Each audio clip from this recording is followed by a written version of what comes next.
एक तरफ है मौजूदा सीएम योगी आदित्यनाथ और दूसरी तरफ है पूर्व सीएम अखिलेश यादव। दोनों में सवाल जवाब, वार पलटवार, तंज, व्यंग्य और कटाक्ष का सिलसिला क्या चला। सदन में मौजूद सदस्य बस देखते ही रह गए।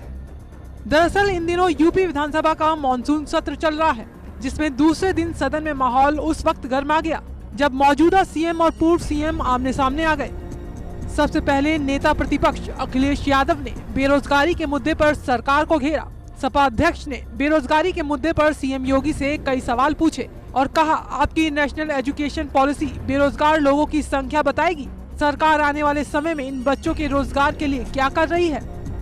उत्तर प्रदेश की सरकार, डबल इंजन की सरकार, जो ये कहती है कि अनएम्प्लॉयमेंट रेशो हमारा ये है, एम्प्लॉयमेंट रेशो नहीं बताते, अनएम्प्लॉयमेंट रेशो ये है, तो वो क्या इन बच्चों की संख्या बताएगी सरकार।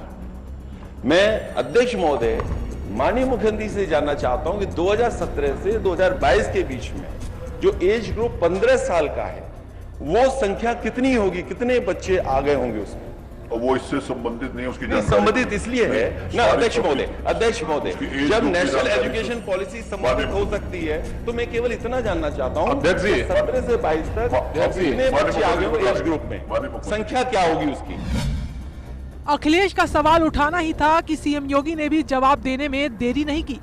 सीएम योगी ने सदन में जानकारी देते हुए बताया, 2016 में अनएम्प्लॉयमेंट रेट 19% से अधिक थी, जबकि आज के दिन ये 3 से 4% तक ही है।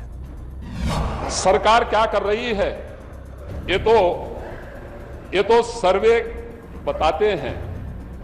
अनएम्प्लॉयमेंट रेट, अरे उत्तर आ जाए, लाइव तो नहीं है अध्यक्ष जी, ये लाइव चल रहा है क्या? लाइव चल रहा है। अच्छा, बहुत धन्यवाद आपका।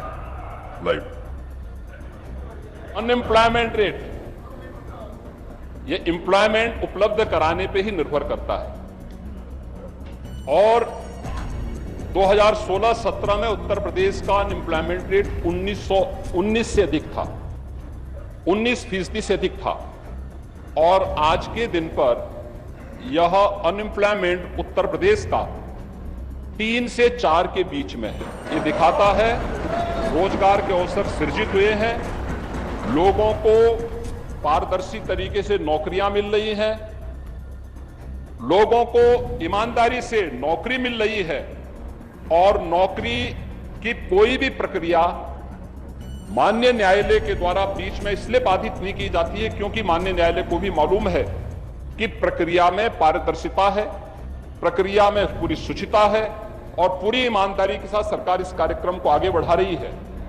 उत्तर प्रदेश के इस परसेप्शन के कारण ही ग्लोबल इन्वेस्टर समिट में 36 लाख करोड़ रुपए के निवेश के प्रस्ताव प्राप्त हुए हैं, जो 1 करोड़ नए नौकरी और रोजगार का सृजन उत्तर प्रदेश के अंदर करेगी।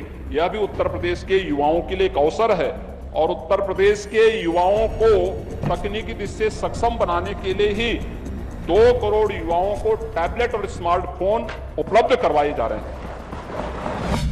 सिर्फ बेरोजगारी ही नहीं बल्कि जनसंख्या के मुद्दे पर भी अखिलेश और योगी एक दूसरे को घेरते नजर आए। सीएम योगी ने मजाकिया अंदाज में सपा पर तंज कसते हुए कहा, समाजवादियों की सोच में इतना तो बदलाव हुआ कि अब वो जनसंख्या की बात कर रहे हैं, उन्हें अब जनसंख्या की चिंता होने लगी है। हालांकि इस दौरान भी अखिलेश यादव सीएम को रोककर उनकी सरकार पर सवाल दागते दिखे, लेकिन सीएम रुके नहीं, अपनी बात पूरी कर सपा पर निशाना साध ही दिया। विरोधी दल को अब जनसंख्या की चिंता होने लग गई है।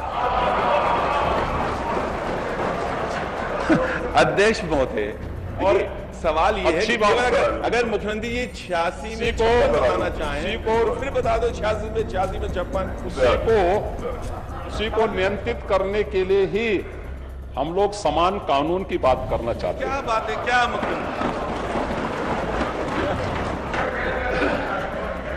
लेकिन अध्यक्ष जी, अरे आज उत्तर आ जाए फिर आप बोले। अरे माननीय मुख्यमंत्री जी से केवल इतना जानना चाहता हूँ कि 17 से 22 में मुझे साल के वही तो आ रहा हूँ, कितने बच्चे जवाब देने के लिए खड़ा हुआ हूँ।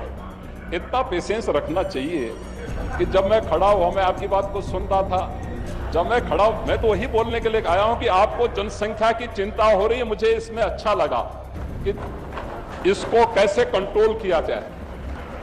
मैं यद्यपि पहले भी सोच रहा था कि चलिए समाजवादियों में कुछ तो प्रोग्रेस हुई है, और प्रोग्रेस देखिए अच्छा है, प्रगति के बारे में सोचना चाहिए। ये 5 नंबर के प्रश्न में भी माननीय बेसिक शिक्षा मंत्री से इस प्रश्न पूछा जा रहा था, एक प्रदेश एक कोर्स एक मूल्य, यानी एक देश एक कानून, ये भी जोड़ देते तो और अच्छा होता। ये पहली बार नहीं है जब यूपी विधानसभा की कार्यवाही के दौरान योगी आदित्यनाथ और अखिलेश यादव का आमना सामना हुआ हो। इससे पहले भी दोनों सदन के अंदर अपने अपने अंदाज में एक दूसरे पर खुलकर जुबानी हमला बोल चुके हैं, और जब भी इन दोनों दिग्गजों का सामना यूपी विधानसभा में होता है तो कोई भी सदस्य चाहे किसी भी दल का हो, ठहाके लगाकर हंसने को मजबूर हो जाता है।